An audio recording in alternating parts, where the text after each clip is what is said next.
though, it's still tie control versus green-red devotion. And this is a matchup where I think green-red devotion matches up a little bit worse than it does, the green-white deck does, because there's less durability against sweepers. You don't have something like Master of the Unseen to power through sweepers. So Crux of Fate's going to be a very big player for Danny in this matchup. Yeah, one of the things I would say is that normally you might think is that Danny has a lot of main deck cards like Disdainful Stroke, so the Crater's Claws that Berni might use to end the game are at risk. Yeah, in a matchup against Sultai, I would probably rather have Crater's Claws than something like, or excuse me, I would rather have Master of the Unseen than something like Crater's Claws. All right, so Danny on the play starts out on a Opulent Palace, then goes to Satyr Wayfinder. Satyr finds a temple and we pass back. Robert, though, once again with the turn 1 Elvish Mystic, it's one of the best things this deck can do is get early ramp. Temple of Abandon on the next play sees a land, see whether he wants to keep that one. Crater's Claws is in his hand right now. And land is not what he's looking for. It'll go to the bottom, and he has another mana creature, that's Sylvan Caryatid, as we've seen so many times in this Devotion deck, threatening to make a 5-drop on turn 3. But Danny with a very nice draw there with a Thoughtseize. He has Disdainful Stroke, so he can go after a big thing.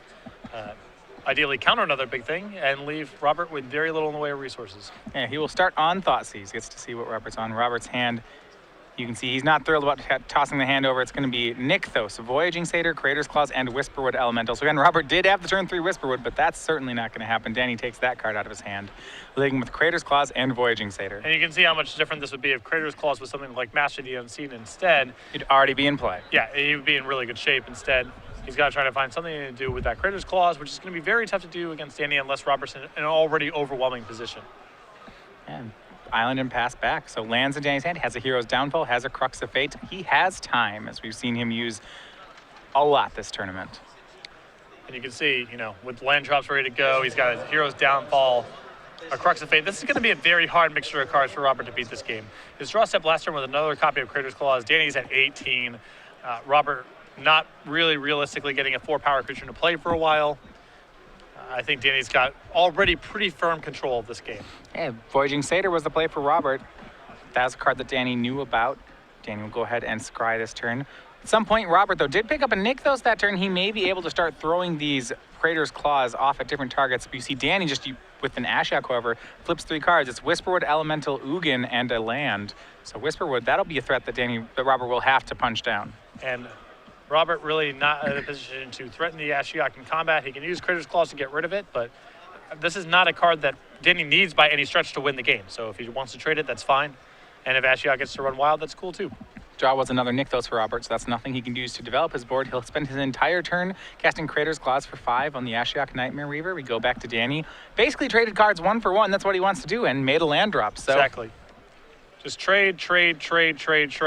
Eventually he finds Dig Through Time or something similar to that, or one of his big planeswalkers, and that should be enough to wrap up the game. It's turn 5, and he doesn't even have to use the Crux of Fate. In fact, he won't here because there's just no reason to. Yeah, he drew Sultai Charm for the turn, so remaining cards in Danny's hand, he has Hero's Downfall, Sultai Charm, Crux of Fate, so 3 kill spells, and the last one, Disdainful Stroke. So 3 kills and a counter. Not bad.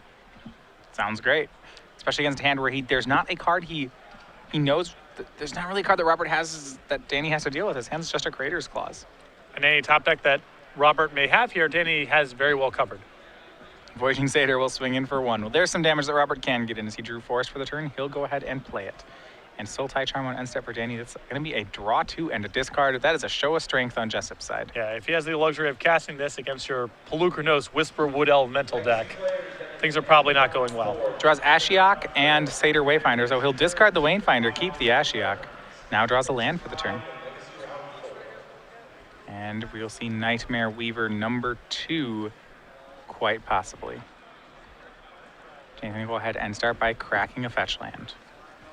Down to 16. Healthy life total. Danny does not know anything about the contents of Robert's hand right now. We know that it is another Nykthos and a Crater's Claws. Robert has the ability right now to build up to maybe 1 big Crater's Claws, but he's got to suspect that a counterspell will lie in wait. Yeah. And Danny's also at 16, so we're really far away from that being a prospect. And there's the Ashiok, mills 3 cards. We get a Courser of Krufix and a Voyaging Satyr. Will pass back. Robert may have to spend that last Crater's Claws to deal with this Ashiok. Will Danny counter? He might. And then again, he may just let Ashiok go. Yeah, I think that I wouldn't even bother. Inevitability is on Danny's side. If the Ashiok doesn't kill, it'll be something else. I wouldn't get too concerned trying to fight over this Ashiok. Another land drawn by Robert. It's a forest. We go to his turn. Robert going to have to spend his Creator's Clause to get rid of these Ashiok. It's not how he wants to be spending them by any means. So they receive Creator's Clause for 5 at Ashiok. And Danny will be aggressive. He will Disdainful Stroke here. And it is safe because Bernie spent his whole turn doing that too. Yeah, I think that Danny really, it's hard for him to lose the game unless Robert draws exceptionally well over the course of several turns in a row, Sure. and Danny floods out. That's the scenario I'm concerned about playing around, and therefore I wouldn't bother protecting the Ashiok. He draws another Ashiok for the turn 2. Elvish Mystic traded away with Satyr Wayfinder that turn. Ashiok went down to 4, but now it's up to 6 again as it mills some more mana creatures. These are some Sylvan Caryatids. Draft turn for Jessup, yeah, was a second Ashiok. So now an Ashiok, Hero's Downfall, Crux of Fate. And Voyaging Satyr is going to tick away at the Ashiok, but it's going to plus faster than it goes down. Elvish Mystic the play by Berni, and Ashiok will continue milling. And one thing I have noticed here, we've watched Danny a lot of times on camera this weekend. I don't know if we've ever seen him minus an Ashiok. No, he's been very patient about it. And in this, he's just saying, I'm milling you for 3 every turn. If something really good comes up, that's sweet. But the way the game's shaping up here, you have to add more to your board to be able to do anything. And at that point, Crux of Fate sweeps everything up. So there's no rush for him to act. Yeah. He even has good targets. We do see things like Courser of Krufix. It's an excellent card here. But Whisperwood Elemental added to the exile pile. And also important was the draw for Danny this turn. That was Garruk Apex Predator, and that may just be it. I think Danny's entire plan here is just to run Robert out, make him commit one more big threat to the table. Crux of Fate sweeps that up. Then you have Hero's Downfall for a follow-up big play, and Robert just can't draw well enough, fast enough to be able to overpower all that stuff. And here's land number 7. Danny's going to fetch for it, and in is going to come the finisher. That's going to be the 7-mana Planeswalker. There you have it. Garruk Apex Predator back on the battlefield. That's going to accompany Ashiok, and it's going to make 3/3 Black Death Touch beasts. And that should put a stop to Bernie's attacks. On Bernie's side, no help there. We're going to go on to game 2, just I believe with 2 more copies of Nykthos in his hand. Just a bell-to-bell domination there from Danny. Thoughtseize plus removal spells left Robert with a hand with just some Creator's Claws and mana creatures, and that wasn't nearly enough to get the job done. And Thoughtseize is certainly one of those cards that scales well against devotion strategies. It's pretty good against any deck that's trying to ramp. Or any deck that just has a little bit of A, a little bit of B, and a little bit of C, and needs all of it to execute its game plan. Devotion definitely qualifies, and Thoughtseize took the one critical piece out of Robert's hand, which was Whisperwood Elemental, and the rest of his hand didn't really allow him to do very much. I'm going to quickly go over some of the sideboard options we have here. On Bernie's side, he's going to look to get bigger, look for more card advantage, and look for things that are harder to answer. He has copies of cards like Nissa Worldwaker, Genesis Hydra, and even Xenagos, God of Revels as potential options for this matchup. Yeah, and I think he might want to just become more threat dense in general. Even something like Arbor Colossus, which is by no means good in the matchup, Danny can kill it pretty easily, and there's not really flyers for Robert to kill. I think he just may want a little less mana acceleration, a little more just oomph, just some staying power. Yeah, absolutely. More threats can never be bad here. As you saw, he more or less lost that game as he didn't have enough threats. Exactly. On Danny's side, 3 copies of Courser of Krufix, 2 Drown Sorrow, 2 Farika's Cure, 2 Negate, 2 copies of Tassiger the Golden Fang, a Disdainful Stroke, an Aether Spouts, a Pearl Lake Agent, and a Cure the Crashing Wave. I'm honestly not really stoked about Danny's sideboard here for the matchup. I think Drown Sorrow's okay. I think Tassiger's okay. The Disdainful Stroke is quite good, but I think he's going to sideboard pretty light. Yeah, most of his best options are in the main deck, to be sure. As we get over for that. One thing that we were talking about with StarCityGames.com, we want to talk a little bit, though, about the creature collection that we have. You've seen these go on over the course of the year at Star City Game Nights and on our tokens. We have 4 all-new creature. We're now announcing that we are going to have creature collections. This is 4 all-new creature collection products released by season. So right now we have released 3 different creatures and 1 new one in our parody season. These are on playmats, sleeves, and dice bag, not a deck box. But the ones we have right now, we have the Mammoth, the Wolf, and the Rat. Those are the creature tokens. Then we have our 1 parody card. That's the Eternal Witness, the product by Andrea Radek, who will be doing our other creature collection products. And again, all available on card sleeves, playmats, and dice bags. You can head over to StarCityGames.com/creature collection to order items today, or head over to the dealer booth at any open or Grand Prix we're vending at.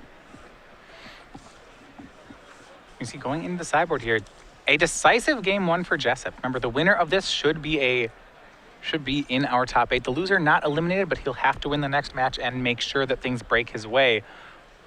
For Jessup, I don't think tiebreakers are an issue. Berni could really stand to use a win here. Yeah. I mean, X3 is probably going to be a solid record here, though. Remember, the tournament was quite large, 762 players, so the records needed for top 8 will be a lot more competitive. We've had opens that were smaller where, all the X3s and maybe some of the X3-1s and some not will make the top 8. I think this is probably going to be tilted towards the other side where... Yeah, and when you're in a situation like Berni where you start out with your 2 losses very early and are running the table, oftentimes it does place you at the end of the tiebreaker math, which means when at all possible, you'd like to not rely on tiebreakers to get into the top 8. Yeah, we may have a clean cut for top 8 here, but if some of the X3s do miss, Robert or players in his tiebreaker scenario are likely to be the ones to miss.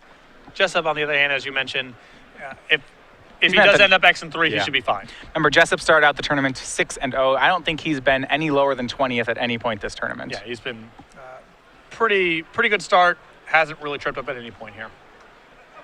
Picked up. Judge has been pretty dominant here. Did pick up a loss to Hal Brady, I believe. Yes. On day 1. And has gotten 1 loss just last round, but that's it. Pretty good trip out here for Danny and Jim Davis. Yeah, both at 11-2 here, playing for their top 8 slots. Jim last round did pick up his second loss to Robert Berni. Jim on Jeskai Aggro and Danny on Sultai Control. Certainly kind of that situation where this aggro deck has aggro struggles against ramp, but Control has a much more solid matchup. Well, it depends on the specific permutations of the ramp deck. I do think Green-White's matchup is fine against Control decks because Master of the Unseen just gives you such a powerful way to play around sweepers and such. Yeah, it is one of the scary parts about that Green-White deck. For Robert, a deck that doesn't have something like that just has to ramp into big threats, I'm sure the pure Control matchup is the one he's looking to avoid the most. You saw Danny won that game with Crux of Fate and Hero's Downfall still left over. He didn't even have to go to those cards. Right, he had this sweeper that he never had to cast. The game never really felt like Danny was at any risk of losing. Yeah, he had extra sweepers and extra removal in hand, and I don't believe Danny resolved a card draw at any point. He actually just played lands and kill spells, and that was enough. We'll see if Berni can do better, though. He's much more threat dense this time. And, these mulligans are so bad for Robert, too, as a result of this, because, again, without Mastery of the Unseen, he just has to get to something big. Most of that stuff Danny can swat away pretty easily, and so Robert needs every card he can get his hands on to be able to execute his game plan. Yeah, the Crater's Claws certainly helps him in stuff. I think even in matchups like the Devotion Mirror, for example, it's a pretty big boon to Robert that he has Crater's Claws in that mastery spot. And in a lot of these proactive matchups, it can be pretty helpful. We saw round 1, he played against red-green aggro, and Crater's Claws did a ton of work there. He was firing it off for upwards of 10 damage at his opponent to just really close out these races. Any deck that's of medium speed or faster, I think Crater's Claws is a pretty big boon. Against the aggressive decks, it's a good removal spell. It's also a way to win the game out of nowhere. And the mid-range matchups and the Devotion Mirrors, the ground just gums up a good percentage of the time. It's hard to attack. And in Houston and in Dallas, we've seen games where Robert just sort of set up a shop of blockers, made attacking pretty hard, eventually got Nykthos and a Voyaging Satyr, and that was enough to crank out a Crater's Claws for lethal without Robert having to do any work in combat. Yeah, medium speed or faster, it's good, but Danny Jessup's deck, it is not medium speed or faster. It's on the slow end of things. Yeah, this is about as slow as it gets in Standard. All right, both players trade lands to start off the game. You do see Voyaging Satyr and Courser of Krufix in Berni's hand, so he can make up that card advantage loss from the mulligan pretty quickly here. Draw was Crater's Claws. He's probably looking to avoid that draw, at least early on in this game. Yeah. I wouldn't be surprised if Robert sided out a few copies of Crater's Claws, but not all of them. It's a powerful weapon to have in the arsenal, but as you mentioned, it's just not something you want to draw early on in the game. Risky keep here for Robert. He went for a turn, on turn 3, he went for Courser of Krufix and did not flip a land off the top, which means he doesn't have a land for the turn. This is a great opportunity for Danny to just resolve Ashiok Nightmare Weaver. You see Robert's draw for the turn. That was a Temple. So he will hit his land, but no free land once again off Courser. Yeah, the Ashiok versus Courser on the other side of the table staring contest is pretty odd. Yeah, and Danny's Ashiok hit one of Robert's other Coursers. So that is really going to force, Robert will have to knock this Ashiok down a bit. I think so. I think for him, there's a decision. If he only hits the Ashiok with Courser, Danny will have the option of cashing in the Ashiok to play Robert's Courser. And if Robert doesn't want to see that happen, he'll have to use his mana creature to attack, but he doesn't have another untapped land in hand, so that may cost him his whole turn. Yep. Then again, if Robert's been watching Danny, it seems to me unlikely that Danny will minus this Ashiok. Or at least we haven't seen him do it yet. Well, if Danny's at risk of missing land drops here, or if he feels like the Courser's not going to do, the Ashiok rather is not really going to do a whole bunch else, we'll see. But yeah, Danny's play pattern here has just been sit on Ashiok, use it to absorb attacks. He has not been in any rush to put anything into play. If he's going to lose it for no value otherwise, then you might see him go ahead and just get while the getting's good and put a Courser into play. But the play, Sure. The plays that Danny has done up to this point suggest that that's not what really what he's up to. Temple for Robert scries Elvish Mystic to the bottom, puts Genesis Hydra now as the new top card. Robert wanting to see what the play was there.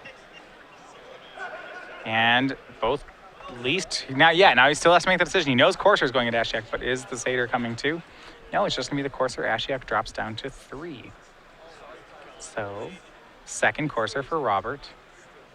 Interesting choice for Danny. He can keep the Ashiok or he can get himself a 2/4.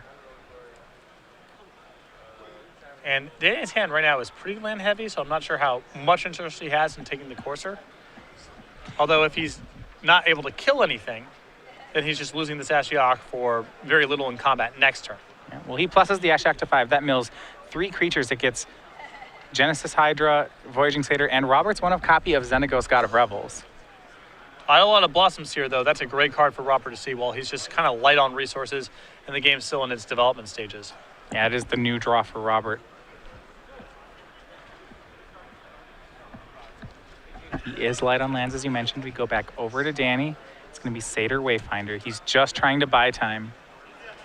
In the mills, he finds an island, mills, Dig Through Time, Bioblight, and Thoughtseize.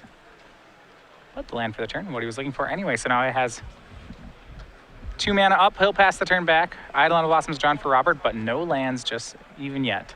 But not necessarily the end of the world here, as Robert can play the Eidolon and try to get a new look at it. Though Danny took an untapped land here and didn't play one of his temples, so probably an indicator that something like Disdainful Stroke is hanging out in his hand. And knowing that, Robert is just going to swing the team at Ashiok. Satyr Wayfinder jumps in front of a Courser. Ashiok down to 2. And Robert will use Creator's Clause to finish it off. And at 2, it can't be Disdainful Stroke, so Robert's spending his entire turn and a card to get rid of Ashiok. Though this is the stage where if Danny has Crux of Fate, it is a backbreaker. Yeah, it would take care of all the creatures on the board. We'll see if Danny can do it. It does not look like it. He's going to play 3 mana. That's another Ashiok.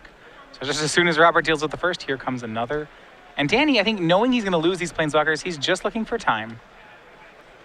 It's Genesis Hydra and Boon Satyr that were the mills. Yeah, he's absorbing a lot of damage here, though. These Ashioks aren't really doing very much. He needs removal and supers to supplement the Ashiok. On its own, it's not much of a game plan. Yeah, I mean, you're right, though. Danny is absorbing a lot. He is still at 19, but not making forward movement. For Robert, though, it means he gets to draw Wooded Foothills. Top card Voyaging Satyr. The double coursers have not found a card yet that he can use. And he'll swing the team all 5 damage at Ashiok again, and Danny lets it go. I mean, Robert can't be too upset with how this is going. 2 Ashioks down and really no damage done by them. Yeah, he has to wonder what's going on. I mean, Dig Through Time seems like a likely candidate that Danny's building up toward. This is going to be the first turn. Well, actually, no, it's only 5 cards in graveyard and 2 mana up. Danny still can't dig yet. For Robert, he's going to go ahead and crack his fetch line. Doesn't really want to draw Voyaging Satyr.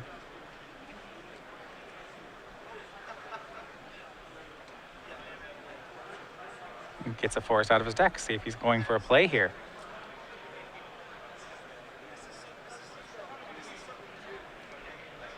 And I believe right now we are checking on the triggers for Courser of Kruvix. Now Robert up to 23.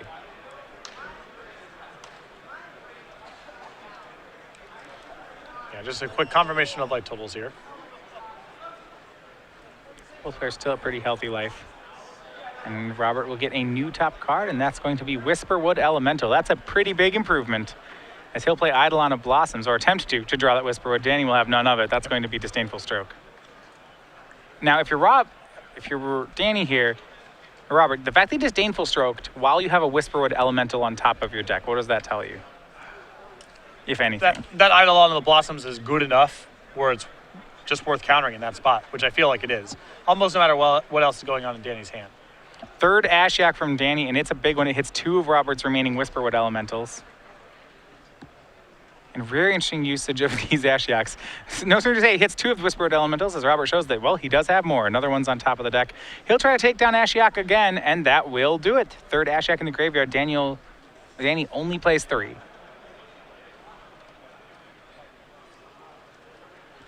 Big turn here for Robert. Plays Eidolon of Blossoms, draws Whisperwood Elemental. Gets to nick those for his troubles, too, off the courser. Yeah, and that means next turn he is poised to really make a big play. He'll draw Genesis Hydra. He has a ton of mana and a Nykthos. We see a Thoughtseize here from Danny, and, well, there's already Genesis Hydra in Robert's hand to go with the one on top of the deck. Danny will take Whisperwood Elemental. At this point, you can be pretty sure that Danny's not slow rolling anything. There's no Crux of Fate. That would have happened that turn for sure. Yeah. I mean, you still have to concern yourself with Ugin here, which I think means that Robert's likely to just play Whisperwood Elemental. Well, I believe his Whisperwood's gone. Danny thought left him with a pair of Genesis Hydras. The one in hand and one that he drew for the turn. So Robert, looking through his exile pile, wants to see what exactly he's fishing for with this Genesis Hydra. Yeah, because Danny's hand at this point, you know he drew Thoughtseize. He's had plenty of opportunities to cast Dig Through Time. So his hand is possibly a removal spell he doesn't want to cast yet because all these cards are about the same. Ugin or lands. That's kind of the only story that makes sense. So 7, 5, 12. This is a Genesis Hydra for 15, I believe. 13 is for 15 mana. It is a 13/13. And he gets a large choice of cards here. Among them, the one-of copy of Ugin that he plays here. Yeah, Ugin's not a bad insurance policy against Ugin either. This is a pretty... He is colorless, can't blow it up. Yeah, this is pretty good too. And Robert, having pulled through here, now has a huge board. And that'll plus up. 3 damage goes across to Jessup. And it looks like Nykthos on top. 6 damage on the attack. Danny down to 8. As we go back to Jessup, this should just be... Yeah, he has a Dig Through Time that he drew. He'll have to hit a lot. Yes. And he doesn't have a lot of time to deploy everything either. So it needs to be Crux of Fate plus an answer to Ugin. Right. And he doesn't have a lot of life to play with. So start. Can he find the sweeper? Here's Dig Through Time. 2 copies of Crux of Fate in the deck. Can he find one of them? He certainly needs a sweeper of some sort. And from there, he'll have to sculpt a plan. Ugin will still be in play. It looks like Crux of Fate was one of the cards. So that's a starting point. Yeah, looking at what he wants for a second one, he could have Disdainful Stroke or a second Dig Through Time, deliberates and decides on second Dig Through Time. So he'll sweep, and then he'll look for more answers next turn. Here's a Temple. That'll ship to the bottom. And with 5 mana, it's Aether Spouts, actually, Okay. not Crux of Fate. Draw for Robert. Berni was a copy of Nykthos. We'll see if Robert plays around the Aether Spouts. He'll start by shooting upstairs for 3 with Ugin. Danny goes down to 5. And he is going to swing the team. Okay. Aether Spouts could be pretty solid here. I mean, it's still, at the end of the day, Robert's going to be able to redevelop pretty quickly here. Now, there's a danger here. If you look at the blue mana that Danny has, they are both copies of Yavimaya Coast, which means he doesn't even want to show the Aether Spouts because he has to go to 3 to cast it. The Ugin is lethal. Very interesting stuff there. I thought Danny might have been able to play on with another Dig Through Time the next turn, but I guess concealing Aether Spouts is more valuable than the extremely low percentage chance you have to win the game from that spot. Yeah, so he'd have to then dig into Heroes. He'd Aether Spouts and then dig into Heroes Downfall. Yeah. Which isn't unreasonable, but is difficult. And then you had to beat the follow-up, too, because the Idol, like, Robert gets to set, all right, I'll put Eidolon as the card I'm drawing next turn. Robert gets to pick the order, and that's important. So he gets to draw Eidolon into Courser. He rebuilds very quickly. All right, so we'll just go ahead and go on to game 3. And I want to talk about the Ashiok management in that game. Not that it, because Danny chose a very interesting strategy here. The Ashioks were all just basically played as large life gain spells. Well, Ashiok honestly stunk up the joint that game. Danny drew 3 of them. One of them ate a Creator's Claws, and the other ones just got attacked down. The problem is that if Danny, let's say Danny says, all right, right now I can't protect this Ashiok. I'm going to hold my hand for a little while. Robert could develop a board where by the time you're ready to play Ashiok, he might just say, all right, attack you. You're close to dead, and I don't have to worry about it. And then they really don't do anything. So they were really, really bad that game, but I don't think that Danny could have played the game in such a fashion to get more out of them. Now, how do you feel about early on in the game, Danny had this option between plussing Ashiok to 5 and then minusing his own Ashiok away just to get one of Robert's Courser of Krufix? Given the way that it played out, because the Ashioks were so poor and Danny drew so many of them, that play would have been better. At the time, Danny's hand was land heavy enough where the Courser wasn't particularly valuable. I think you want to say, well, I'm going to get some draw steps here. It's gonna make Robert spin his tires for a little while. It's still risky for Robert to deploy too much of his board because if I draw one of my Crux of Fates or some other sweeper, he loses everything and I keep my Ashiok. So Robert has to play this pretty challenging game of put enough pressure to Ashiok where it isn't problematic long term while not exposing himself too badly to a sweeper. So the first one I thought was fine. I liked what Danny did with them. The second and third ones were more of a consequence of the circumstances that he was in. There was just nothing to be done with them. You could play them, plus them, and then they would die. Yeah. Yeah, and I mean, it's unfortunate. I think if he has one of those additional Ashioks on the turn, when he has one Ashiok at 3, he's much more inclined to -3, get a Courser, play another Ashiok. Right, he didn't have the other Ashioks at the time. So the way that he played that game made sense given the circumstances. Just if he knew how his top of his deck was arranged, he would have done different things. Which actually I want to go back to a play that Robert made. The second shot that Danny had at it, Robert went and very aggressive with one of his mana creatures to knock that Ashiok to 2 to keep Danny off that line. So Danny got to untap. He drew a second Ashiok for the turn, but at that point his Ashiok was already at 2 instead of 3. So now armed with the information of a second Ashiok, if he could, he would go for the Courser. But Robert made a very aggressive play to take him off that mana. Exactly. So very interesting game there, even though it sort of looks like on the surface that Danny just sort of flooded out and nothing happened. The game was defined by those early Ashioks. It's hard to say because, you know, he did draw a lot of lands, but you can't really say flooded out because he drew spells. The composition was weak. Ashiok's not a card you want to see just in multiples. When your opponent's able to attack down the first one, it usually means they're able to attack down the second one. We're underway for Game 3. Berni and Jessup. This is a decider. Winner likely in top 8. We start on Jessup's side and a temple. Looking at his hand, he has additional lands, a Hero's Downfall, a Bio Blight. It's removal and lands, more or less what he wants to do, and believe a Dig Through Time to tie it together. Yeah, Dig Through Time I think is one of the most important cards in the matchup here because these two decks trade resources, but you don't want to just trade one for one all day long. You need to push ahead at some point. So removal spells backed up by Dig Through Time is about the perfect hand for Danny. Right now deciding between whether he wants to leave up black or play his Opulent Palace. He'll play the Polluted Delta so that he could Bio Blight. But for Berni, it's just a land and a pass back. And Aether Spout's the draw for Jessup.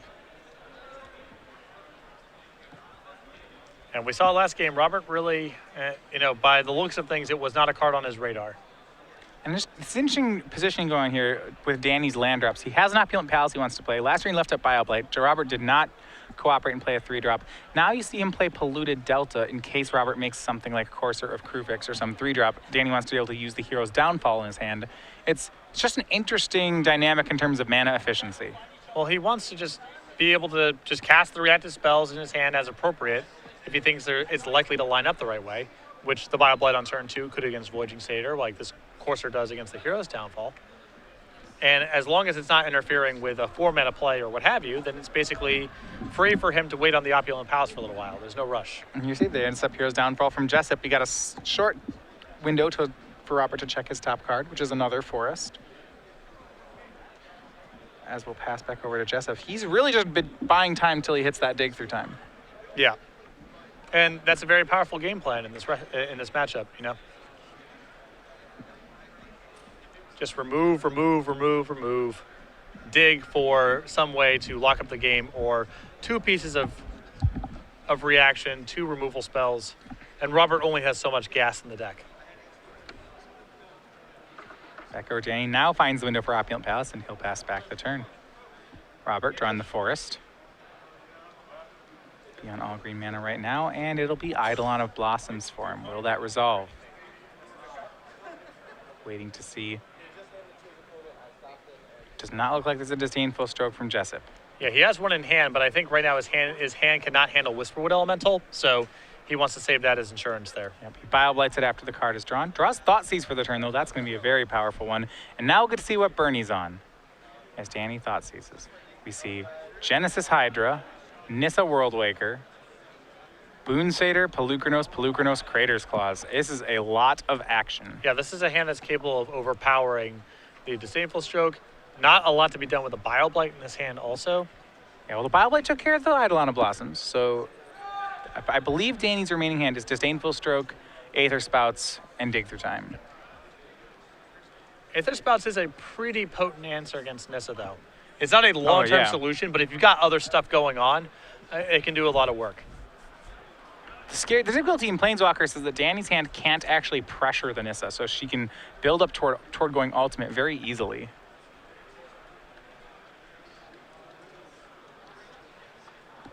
He does have to be careful of that. And as a result, yeah, Thoughtseize will go ahead and take the Nissa.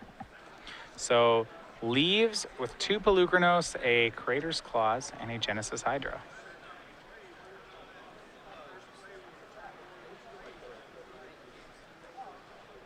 And this can be a really efficient turn. Robert will start on, he did not draw his 5th land, he did draw an Elvish Mystic. And not willing to deploy the Pelucranos here, just saying I'm going to Boonsatyr and Elvish Mystic. And save this for a better spot. Playing around possible Disdainful Strokes. Yeah, I think so. The tempo loss is so bad there, especially because casting Disdainful Stroke would not prevent Danny from casting Dig Through Time as well. And those are the kind of sequences where the control deck just pulls ahead, where they answer your turn and get to dig. Robert's going to make some efforts here to avoid that from ever happening. And it'll be Dig Through Time from Danny. He does have the window with which to do it. And here we see 7 cards. This, she said, such a key card in the matchup.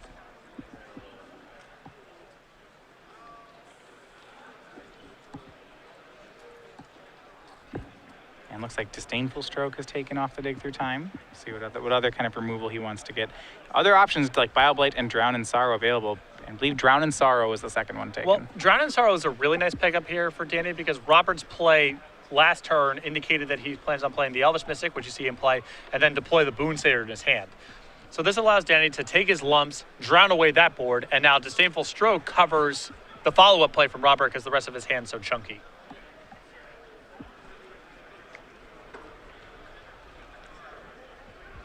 So Danny with those 2 pickups gets to untap. Perhaps another Thoughtseize the draw. And we'll just continue to chip away at Robert's hand. There's second Thoughtseize from Danny. He'll go down to 14. These Thoughtseizes is so strong against the Devotion deck. Right, especially in Robert's spot here where, he's trying to play around certain things, and the Thoughtseizes are, at that point when Danny takes a card out of the hand, it's such a strong representation of what his response is. That it just makes the game very hard for Robert to play. And Danny could really get a great bind here. One of the things that Robert's considering doing is flashing in Boonsatyr so Danny doesn't Thoughtseize it. If Robert does that, Danny's Drown in Sorrow gets to be cast this turn. Well, Danny might just say, you can have it this turn, because I don't think he wants to put the shields down on Disdainful Stroke unless Robert's hand is quite poor. And I don't think Danny has another land drop to make. So I think this turn what's likely to happen, he's going to take something out of this hand. I guess Genesis Hydra is the biggest long-term concern. Whatever, it doesn't really matter all that much. Yep, and it is the Genesis Hydra. Take the lumps, and then Drown in Sorrow next turn. He can afford to take 5 points of damage. He doesn't have to do it right now. And that's exactly what he'll do. Go ahead and draw it back over to Robert. This will be an attack for 5. Looks like he didn't hit the land he wanted. May have hit another Elvish Mystic. But he'll go for Pelucranos. Danny very fast on the Disdainful Stroke for that. Yeah, this was the whole line of play that Danny was setting up the entire time here. Draw the turn with Sultai Charm, and here's Drown in Sorrow to take care of the other 2. So just 1 Pelucranos and a Crater's Claw left in Bernie's hand. He has Jessup down to 9, but things get pretty difficult from there. Jessup still with a Disdainful Stroke and Aether Spouts. And now a Sultai Charm. This Pelucranos will also get Disdainful Stroked, and now Robert is just is trying a spell each turn. Passes. Danny draws another Disdainful Stroke. Here's Eidolon of Blossoms from Bernie. Danny's going to probably say no to that one also. I suspect as much, yep. 3 turns, 3 disdainful strokes. Now, the risk here is that, Danny's at 9. He's taking some hits here, and Crater's Claws is a concern. He doesn't have an answer for it anymore. Yeah, Bio Blight was the draw. Now, there's no red mana in Robert's hand. He doesn't have a lot of mana, period. But as a long-term concern, the Crater's Claws definitely are an issue. And Elvish Mystic is the play for Robert. Danny's going to Sultai Charm, I believe, to draw 2 and discard. Draws the 4th disdainful stroke and Satyr Wayfinder. Well, the Satyr Wayfinder is really nice here as a blocker for the Elvish Mystic, and the Disdainful Stroke is insurance policy against a number of cards that Robert can cast here. So that's a very nice Sultai Charm there for Danny. Now we'll get to untap. He is going to go for the Satyr Wayfinder. Yeah, he discarded away a Bio Blight off that. We see him mill a Dig Through Time, a Sultai Charm, and 2 lands. He'll keep a Temple and scry off that. That one's going to go to the bottom. Danny's still looking for some stabilizing forces here. He just wants to find one of his Planeswalkers, or a Dig Through Time will work. For Robert, though, a pretty big draw. This is going to be a copy of Wooded Foothills, so now he has red mana, 2 Crater's Claws in hand. That does look lethal unless there's a counterspell. I mean, Robert's looking. I think he's going to see 3 disdainful strokes. Yep. It's a pretty attractive spot, I think, for Robert to just go cast a Crater's Claws, untap, try to cast a Crater's Claws. Yeah, he has Jessup at 9. And typically, you know there won't be a dissolve here. He may suspect a negate somewhere in the 75 for Danny. Negate's a pretty hard card to bring in against Green Red Devotion. Most of the Right. deck is just creatures. I mean, Robert Berni's list here is... There's not that much fear of counter magic. There is Ugin and Crater's Claws. So negate's a pretty narrow card. So here, Robert's going to go ahead and get the mountain. Yeah, Danny has the remaining counterspell in his deck, but after that, Danny will not have counterspells. Yeah, looks like this is Claws for 5 at Jessup. We put him to 4 if it resolves. Can he let this happen? That's the question. His remaining cards are Temple, Disdainful Stroke, and Aether Spouts. Danny will let that happen. He'll go to 4. Draws Garruk, Apex Predator. His last land is a Temple, though he can't cast it just yet. Also needs to leave up that Disdainful Stroke now. And what are your thoughts? He didn't Disdainful Stroke the first Crater's Claws. I think that I would have cast Disdainful Stroke on it just because Danny's deck plays so many expensive spells that it could be prohibitive to leave up Disdainful Stroke for the rest of the game. Right, like now he can't cast the Apex Predator with any sort of urgency. Mm-hmm. Make over to Robert. Well, he's going to try for the win. He'll try Crater's Claws for 4. And yes, Danny does have the Disdainful Stroke. He'll throw it there. And Elvish Mystic taps, makes another Elvish Mystic, and we're back over to Jessup. Sultai Charm, the draw. He has enough mana for Garruk now. If he's willing to go shields down, he probably has to. It's not like he's played 4 Disdainful Strokes. I don't think Robert will respect a counterspell. No. And the Sultai Charm, he's drawing into a pretty narrow range of cards anyway that would protect him from something like another Crater's Claws, so. May just be the Planeswalker. Aether Spout's such an interesting card. The second time we've seen Danny draw it, I almost feel like when we watch games with it, it more often never gets cast. The games where you have it the whole game and it never gets cast seem to happen frequently. Yeah, Danny's gotten out in this spot where he can just go ahead and say, all right, well, I'll discard it to Sultai Charm. But it has not been very impressive in these sideboardy games. So Garruk pluses. It makes a beast.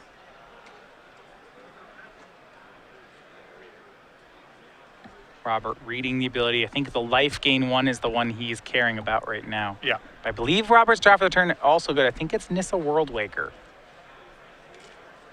Which means, Robert, with his Elvish Mystics, he can animate a land and send a land in at Jessup. The problem is that if Robert's plan is, likely to be another copy of Crater's Claws at this point, then allowing Danny an opportunity to gain a large chunk of life is potentially problematic. I think ideally Robert would like to just wait as long as possible with the Elvish Mystics. Yeah, he will use Nissa.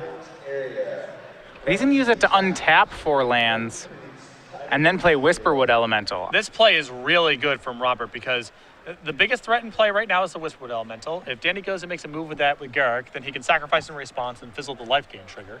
Exactly. So Danny can't gain life. Yeah, he got to stick an extra threat on the board by playing it this way. It's really well played. The Nissa's always threatening to make a trampler, which is really tough for Danny because, you know, part of his plan here is probably to chump block out. He also just can't let the Whisperwood Elemental go nuts. I guess because Danny has Aether Spouts in hand, he can try to lean on that to as an insurance policy in case Robert's board ever builds up too far, but that's some risky business. He does have this, so Danny has 8 lands in play, has Aether Spouts and Soul Tide Charm, the ability to cast them both. Now granted, if he wants to cast them both in the same turn, he will take 1 point of damage to do it. He only has 2 non-pain land blue sources. Which with Danny at 3 is not irrelevant, especially when we're looking at how many tramplers Robert may or may not have. Yeah.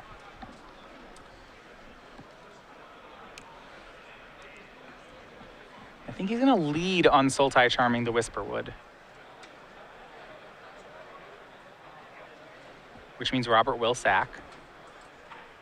No reason not to. And now if Danny goes for the Garruk -3 to gain some life, then Robert will...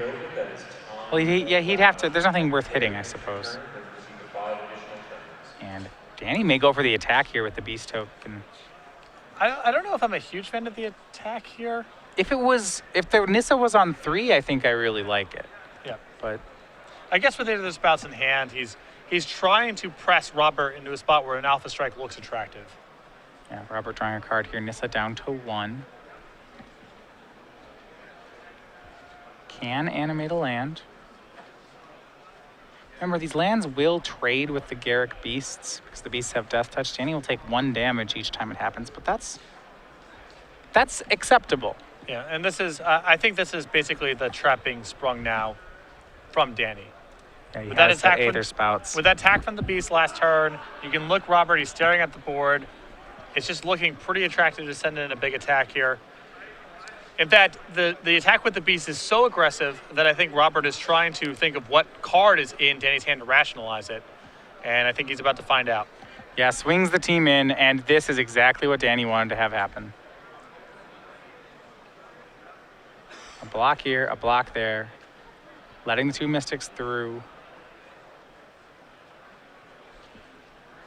He would go to 1 if he just lets this happen. That would be a very slow roll with the Aether Spouts, though.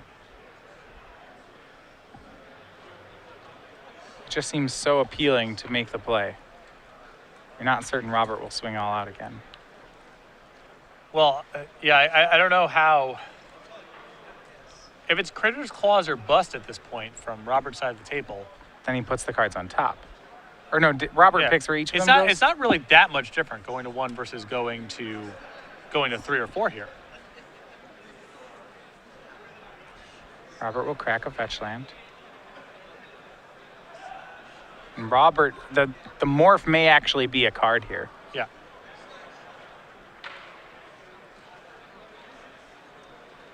And it was another copy of Whisperwood Elemental. And this, here we go. And it is Aether Spouts for Danny Jessup.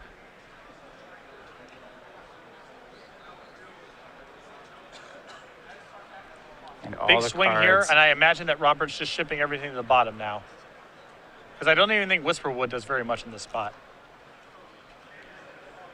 Just hoping to draw Creator's Claws on the next turn. I think so. I mean, Well, but if he does that, Danny can minus the Garruk to kill his own creature and get out of Creator's Claws range. Sure. But I mean, he's always got access to that kind of line of play at some point or another, right? Like you play a creature, and he kills that. Yeah, I mean, if Robert ships everything to the bottom, I think Danny recognizes, hey, Robert's trying to draw to Creator's Claws. Let's just put a stop to that. So you think he just has to try to keep him honest here a little bit and keep 1 creature on top? Yeah, maybe the Whisperwood. It's Sure. better than most of your draws anyway. And it's something that can fizzle Garruk activation as well. So I guess keeping the Whisperwood here is fine. Danny's draws a land, a lot of power in play, and that Aether Spouts really is the turning point here. 7 power on the board. He's got a Nissa in a spot where he can attack it down. Yeah, Danny put in a lot of effort there to making sure that Aether Spouts was insane. That attack with the Beast token the previous turn, that was all about inducing an Alpha Strike, and he got paid off for it. Kind of the long con there, if you would. And if you go back to game 2, where Danny elected not to play the Aether Spouts there, in a spot where maybe he could play on, well, Wasn't on Robert's radar there. So if you want to talk about a way that could be on Robert's radar, I will throw back here. The last turn, Danny played his 8th land and passed and had 2 cards. Robert attacks, and the first thing that happens is Danny plays 8th land and then Soul Tie Charmed Robert's Whisperwood Elemental. And think if Robert is very heads up, he thinks, if Danny has a Soul Tie Charm, I mean, is it certain, why is an 8th land getting played here? That's very suspicious. Robert, he did keep Whisper on top. He plays it and manifests. He's at 13 right now. Garruk all the way up to 8. Danny's counting to see if this ultimate is lethal, and I believe it is. So this means whenever anybody attacks Robert, it will get 5/5 and trample. It's a lot. It is a ton of damage. That's just a big overrun. And that'll be it. Danny Jessup takes game 3 over Robert Berni, and that should put him into the top 8. Yeah, that was a great game 3 there from Danny. And not an easy one to play, and I think did a very good job of marshaling his resources, set up the trap with Aether Spouts. It did a lot of good stuff that game, and now should be locked for the top 8. Well, congratulations to Danny. For Robert, he's going to need some help. He has 1 round to go. He's going to need to win it and hope that the ties break his way. As you mentioned earlier, maybe a tough spot there for Robert because he started off the tournament with a couple early losses. His tiebreaker is probably towards the bottom of the X3s. We'll have to see how it shakes out. Yeah, you never know, though. He's had a lot of strong opponents. We've seen him today playing Danny Jessup and Jim Davis. He has enough of his opponents in the top 8. You have to think his breakers will be good no matter how it played out.